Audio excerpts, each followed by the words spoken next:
मैं हूं एडवोकेट सुबोध गुप्ता और आज के वीडियो में मैं आपको बताऊंगा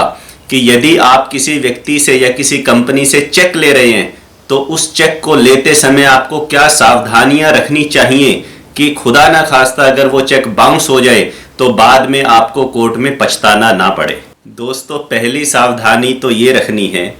कि कभी भी चेक को अपने हाथों से नहीं भरना, अपनी राइटिंग से नहीं भरना। आपने जिस भी व्यक्ति से वो चेक लिया है, आप चेक लेते समय उसी व्यक्ति को बोलिए कि वह अपनी राइटिंग में ही आपको पूरा चेक भर कर देगा। आपका नाम भी भरेगा, जो अमाउंट है उसे शब्दों में भी लिखेगा, न्यूमेरिकली भी लिखेगा, साइन भी करेगा। अब अगर आपका ट्रांजैक्शन या व्यवहार कुछ इस तरह से है कि भाई आपको अमाउंट का भी पता नहीं है, तो कोई बात नहीं, आप अमाउंट को खाली छोड़ दीजिए। अपना नाम उस चेक पे, जिस नाम से आप चेक ले रहे हो, वो उसी की राइटिंग से भरवाइए। आप उससे खाली चेक, ब्लैंक चेक सिर्फ साइन करवा के मत लीजिए। दूसरा, जब आप किसी भी व्यक्ति से चेक ले या किसी कंपनी से चेक ले तो उस चेक के पीछे आप ये मेंशन करवाइए कि वह चेक किस उद्देश्य के लिए दिया जा रहा है। अगर कोई आपने लोन दिया था, लोन की रीपेमेंट हो रही है, तो आप उस पर लिखिए towards repayment of friendly loan. किसी एग्रीमेंट के तहत दिया गया है तो मेंशन कर दीजिए ये एग्रीमेंट था और इस डेट का था। कोई माल सप्लाई का मैटर था तो उस पर इनवॉइस नंबर मेंशन कर दीजिए। यानी कि यह मेंशन करवाना आपके लिए ज़रूरी है कि वह चेक किस उद्देश्य के लिए वह व्यक्ति आपको दे रहा है, और पीछे उद्देश्य लिखने के बाद उस व्यक्ति के कंप्लीट सिग्नेचर चेक के पीछे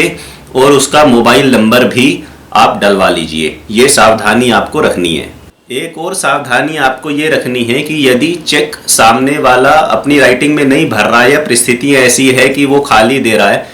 तो बाद में जब भी आपको उस चेक का प्रयोग करना हो तब आप कभी भी उस चेक को अपनी राइटिंग में मत भरिएगा। आप अपने हाथ से उस चेक पे कुछ मत लिखिएगा। अगर उस चेक में कुछ भरवाना भी पड़े तो आप किसी अन्य दोस्त, अन्य मित्र, अन्य अजनबी, अन्य कोई व्यक्ति से उस चेक को भरवाना, ताकि कहीं पर भी ये इल्ज़ाम ना लग सके आपके ऊपर कि ये चेक में आपने खुद ये भरा है।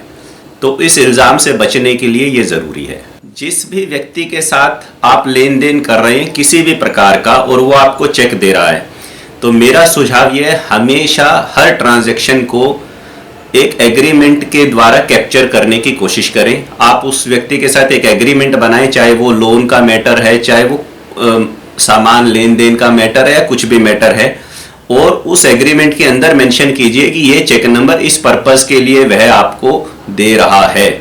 ताकि जो चेक का उद्देश्य है कि वह चेक आपके पास कैसे आया वो क्लियर हो सके। जब कोई चेक बाउंस हो जाता है तो जो आरोपी होता है जिसने वह चेक दिया था, वह कोर्ट में कई प्रकार की दलीलें देने की कोशिश करता है। उन दलीलों को मैं आपको बताता हूं कि वो क्या है और उनसे आप एडवांस में ही कैसे निपट सकते हो या कोर्ट में कैसे निपट सकते हो। एक कॉमन दलील दी जाती है आरोपी के द्वारा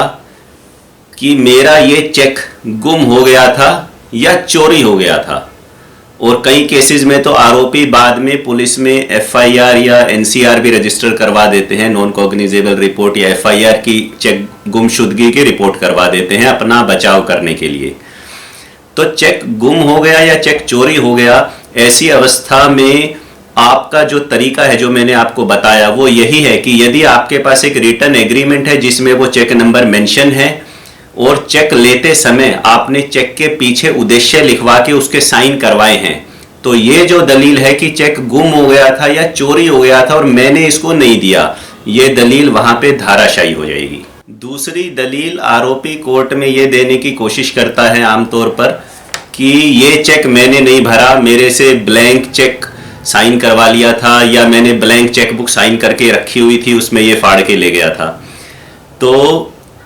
मैं आपको पहले ही कह चुका हूं कि आपको कोशिश करनी है कि कभी भी चेक आपको अपनी राइटिंग में नहीं भरना, अपनी आंखों के सामने ही जिससे आप चेक ले रहे हैं उससे वो चेक साइन करवाना है और पूरा का पूरा भरवाना है। अपना नाम भी लिखना है और नाम के आगे आप उसको किस अकाउंट नंबर में डालने वाले हो अकाउंट नंबर भी लिख दो।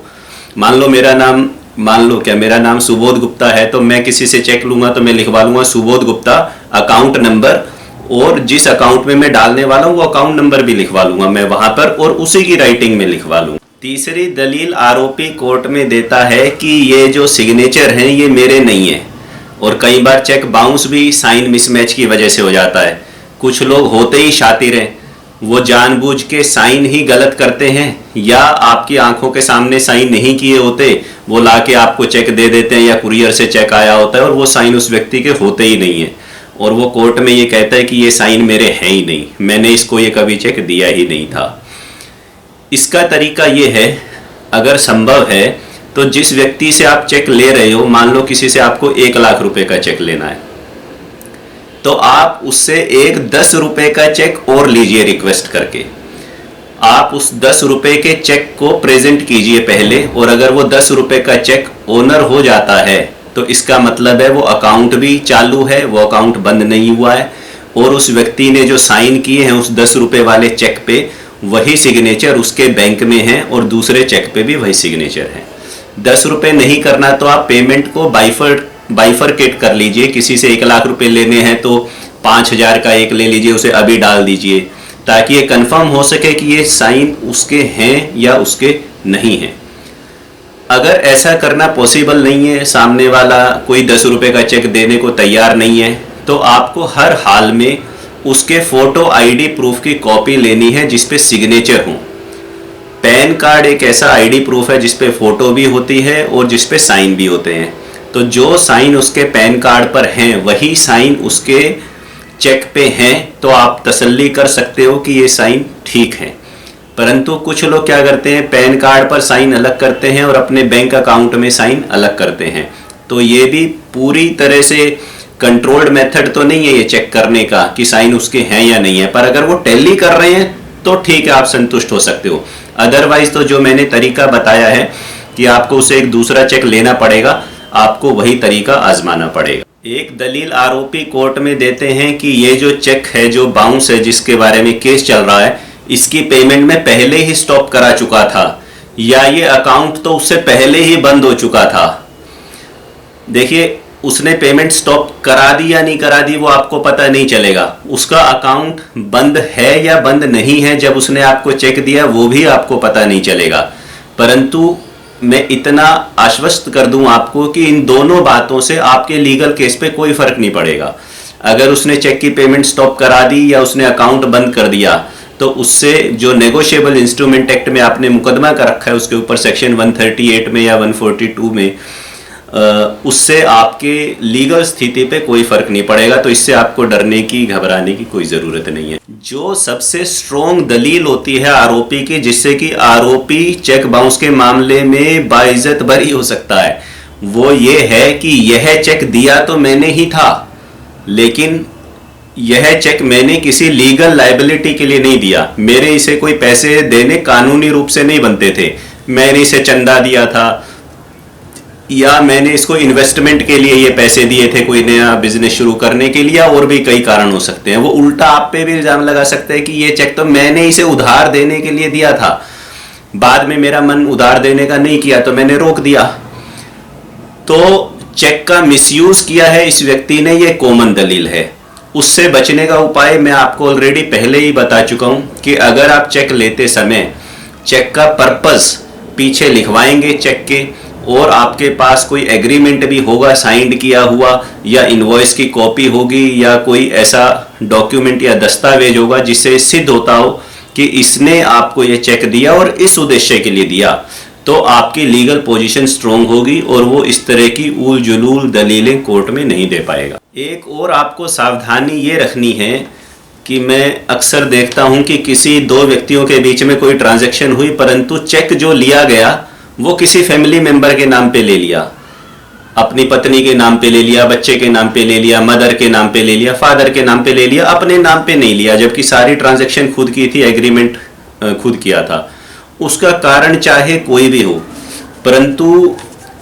मेरा सजेशन इसमें यह है कि पहली बात तो आप किसी बुजुर्ग व्यक्ति के नाम पे कभी भी वो चेक ना भरें, क्योंकि अगर कल को कोर्ट कचहरी का मामला आएगा तो उन्हें भी कोर्ट जाना पड़ेगा और परेशानी होगी। अगर परेशानी वाली बात को साइड में भी रख दें तो कोर्ट में ये सिद्ध करना कि उस व्यक्ति का जिसके नाम से आपने चेक भर के बाउंस कराया उसका उससे क्या लेन देन हुआ, वो सिद्ध करना आपके वकील के लिए मुश्किल हो जाएगा। तो आपने या फिर उसकी प्लानिंग शुरू में ऐसे ही करनी कि अगर आपने पत्नी के नाम से चेक लिया तो शुरू में एग्रीमेंट भी पत्नी के नाम से ही बना है, पत्नी ने ही एग्रीमेंट पे साइन किया, सब कुछ पत्नी के नाम से ही है, फिर पत्नी के नाम पे चेक है तो ठीक है। लेकिन अगर आपने ट्रांजैक्शन करी, अपने अकाउंट से पैसे दिए, अपने नाम पे बिल लिया और चेक किसी और के नाम पे ले लिया, बिल अपने नाम से दिया, चेक किसी और के नाम पे ले लिया, तो वो कहानी उलझ जाएगी। तो जिस व्यक्ति के नाम से ट्रांजैक्शंस की गई हैं उसी व्यक्ति के नाम पर ही चेक लीजिए या उसी फर्म के नाम पर ही चेक लीजिए। किसी अन्य फर्म का नाम वहां पर चेक में भर के नहीं डालना, ना ही उस नाम से चेक लेना है। ऐसा भी देखने में आया है कि किन्हीं दो व्यक्तियों के बीच में ट्रांजैक्शंस हुई, चेक बाउंस हो गया, अब लीगल नोटिस भेजना है, लेकिन लीगल नोटिस भेजने के लिए आरोपी के घर का पता है ही नहीं। नोटिस जाएगा कहाँ पे? या कोई छोटा मोटा पता होता भी है जहां वो नौकरी करता था या किराए पे रहता था, कुछ भी था, तो वहां से वो गायब हो चुका होता है। तो